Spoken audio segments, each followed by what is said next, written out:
ఇతను ఏ విధంగా రాజశేఖర రెడ్డి పేరు చెప్తాడండి? ఇప్పుడు రేపు పొద్దున రాజశేఖర రెడ్డి వర్ధంత్ అంట ఇడుపులపై వెళ్తున్నాడు జగన్మోహన్ రెడ్డి, ఏమని నివాళులు అర్పిస్తాడు ఆయనకి? నీ భార్య మీద కేసేశాను నాన్న క్షమించంటాడా? నీ నీ కూతురు ఆస్తులు లాక్కున్నాను నాన్న హ్యాపీయా అని అడుగుతాడా? అంటే ఇతను ఇవాళ జగన్మోహన్ రెడ్డి ఇప్పుడు అంటే ఏంటి, అతను నమ్ముకున్నది క్రైమ్ అండి. జగన్మోహన్ రెడ్డి ఏంటంటే ఇప్పుడు వీళ్ళందరినీ కూడా ఇటు రావణ్కి వత్తాసు, ఇటు శ్రావణ్కి వత్తాసు, లేకపోతే ప్రకాష్ రాజ్, లేకపోతే మొత్తం ఈ బ్యాచ్ ఈ సోషల్ సైకో వీళ్ళందరికీ జగన్మోహన్ రెడ్డి వత్తాసు ఏంటయ్యా అంటే భయపెట్టడం, బెదిరించటం. నా వెనక క్రిమినల్స్ ఉన్నారు, నా వెనక బ్లేడ్ బ్యాచ్ ఉంది, నా వెనక చెడ్డీ గ్యాంగ్ ఉంది. అరే ఆ గంజాయి మాఫియా తెనాల్లో వాళ్ళకి ఏదో కౌన్సిలింగ్ ఇస్తే వాళ్ళ పరామర్శకి వెళ్తాడు. రౌడీ షీటరు ఒకరినొకడు పొడుచు చచ్చిపోయారు, చచ్చిపోతే వాళ్ళ పరామర్శకి వినుకొని వెళ్తాడు. అతనెవరో బెట్టింగ్ ఆడాడు, సూయిసైడ్ చేసుకున్నాడు, అప్పులు పాలై చచ్చిపోతే వాడి విగ్రహం పెడతానంటాడు. వాడి విగ్రహం పెడతానికి వెళ్తూ ఒక దళితుడిని తొక్కేస్తాడు. మొత్తానికి ఇప్పుడు కూసం శెట్టి ఏమన్నారు, ఇప్పుడే కూసం శెట్టి అన్నట్టున్నారు ఏంటి, కూసంపూడి గారు ఏమన్నారు, భూకంపాలు అనేక విపత్తులను ఆంధ్రప్రదేశ్ తట్టుకుందనో ఇది అంటున్నాడు. ప్రకృతి విలయాలు ఉండవు ఆంధ్రప్రదేశ్ కానీ జగనే విపత్త అంటే మీరు వదిలేశారు. సో బట్ ఇక్కడ నా పాయింట్ ఏంటంటే శ్రీనివాస్ గారు, ఇందాక కుసంపూడి గారు దానికి కొనసాగి మళ్ళీ వారు కూడా చెప్తారు. ఇప్పుడు మీరు కూడా అన్నారు అతని క్రైమే నమ్ముకున్నాడు, విధ్వంసమే ఎజెండాగా పెట్టుకున్నాడు, కుట్రలే ప్రణాళిక యాక్షన్ ప్లాన్గా చేసుకున్నాడు అని. సో ఈ నిజాలు రాష్ట్ర ప్రజలకి తెలుస్తున్నప్పుడు, ఒకసారి ఆల్రెడీ అతన్ని ఓడించినప్పుడు మళ్ళీ అదే విధానంలో ముందుకు వెళ్ళడం అనే దాన్ని ఏంటి, దాని వెనకాల ఉన్న వ్యూహం ఏంటి?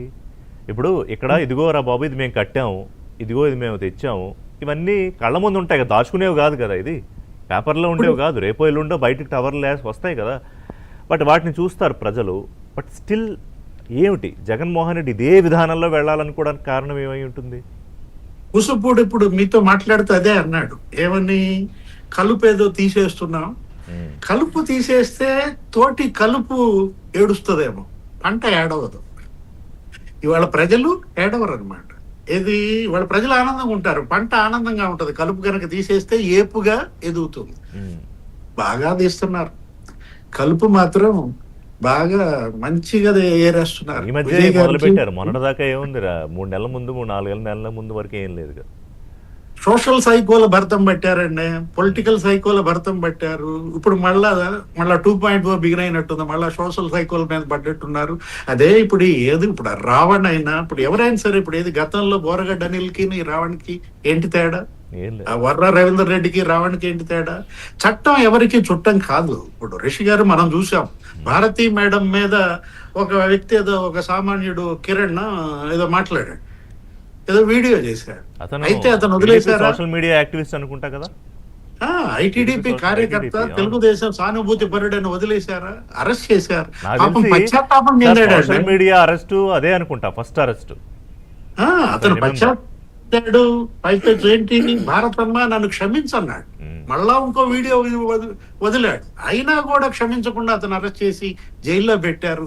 అతనికి డస్ట్బిన్ కవర్ వేశారు, మీకు గుర్తుండే ఉంటుంది, తలకి డస్ట్బిన్ కవర్ తగిలిచ్చారు.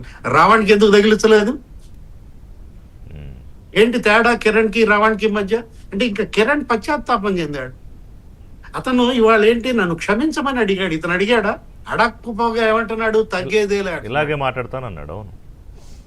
దీన్ని ఇవాళ కూటమి ప్రభుత్వం రూట్ అవుట్ చేయాలి, ఏది వీడౌట్ చేయాలి. అంటే వీడౌట్ చేయాలంటే ముఖ్యమంత్రి సాక్షాత్తు మన సభలో మాట్లాడుతూ నన్ను పవన్ కళ్యాణ్ తిట్టించడానికి వీళ్ళు డబ్బులు ఇస్తున్నారు, పైగా ఎక్కడ రకరకాల చోట్ల, not only Telugu states, Dubai, Africa, వాళ్ళకి చాలా చోట్ల ఈ స్థావరాలు ఉన్నాయి.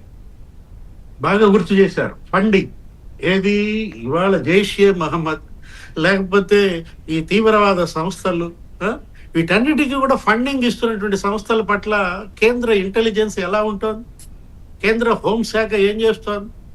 అంటే ఈ ఫండింగ్ను కూడా ఇవాళ తీవ్రవాద సంస్థలకు ఎలా అయితే ఆర్థిక సాయం అందిస్తే అంత నేరమో, ఈ సోషల్ సైకోలకు ఆర్థిక సాయం అందించినా కూడా అంత నేరంగా పరిగణించాలి. అందుకే ఇవాళ అదొక చట్టం తీసుకురావాలా రిషి గారు. ఏది ఇవాళ సోషల్ మీడియా యాంటీ సోషల్ మీడియాగా మారింది. అవును.